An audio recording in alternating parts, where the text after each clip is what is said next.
வணக்கம். நிறைய பேர் பிஎஃப்ல கணக்கு வச்சிருப்பீங்க.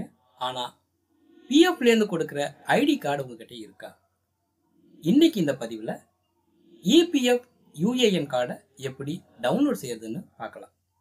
அதுக்கு முன்னாடி இந்த சேனல்ல வர்ற பதிவுகள் உங்களுக்கு பயனாக அமைஞ்சதுன்னா பதிவை லைக் பண்ணுங்க, சேனலை சப்ஸ்கிரைப் பண்ணுங்க. epfindia.gov.in வெப்சைட்டை ஓப்பன் செய்கிறேன். சர்வீசஸ் ஆப்ஷனில் ஃபார் எம்ப்ளாயீஸ் ஆப்ஷனை கிளிக் பண்ணுறேன்.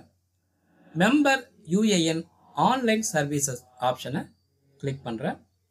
என்னோட பிஎஃப் அக்கௌண்ட்டோட யூஏஎன் நம்பரை டைப் பண்ணுறேன். பாஸ்வேர்டு கேப்சா டைப் செஞ்சுட்டு சைன்இன் கொடுக்குறேன். நாமினேஷன் செய்ய சொல்லி அலர்ட் மெசேஜ் ஷோ ஆகுது.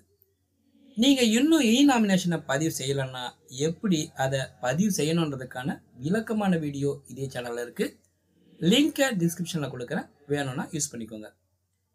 நீங்கள் நாமினேஷன் பதிவு செய்திருந்தாலோ இல்லை அப்புறமா பதிவு செய்யலான்னு விருப்பப்பட்டாலோ லேட்டரை கிளிக் செய்யலாம்.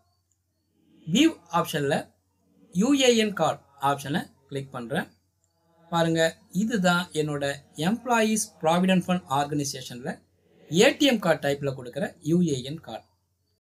வேணும்னா கார்டை டவுன்லோட் செஞ்சுக்கலாம். இந்த கார்டை டவுன்லோட் செய்கிறதுக்கு முன்னாடி ப்ரொஃபைலில் உங்கள் ஃபோட்டோவை அப்லோட் செஞ்சுருக்கணும். ஒருவேளை ஃபோட்டோவை அப்லோட் செய்யாமல் டவுன்லோட் கொடுத்தீங்கன்னா இந்த கார்டில் உங்கள் ஃபோட்டோ மட்டும் வராது. எப்படி ப்ரொஃபைலில் ஃபோட்டோவை அப்டேட் செய்கிறது, அதுக்கான வீடியோ லிங்க்கை டிஸ்கிரிப்ஷனில் கொடுக்குறேன், தேவைன்னா யூஸ் பண்ணிக்கோங்க. வீடியோ பிடிச்சிருந்ததுன்னா லைக் பண்ணுங்கள், ஷேர் பண்ணுங்கள், கமெண்ட் பண்ணுங்கள். மறக்காமல் சேனலை சப்ஸ்கிரைப் பண்ணுங்கள்.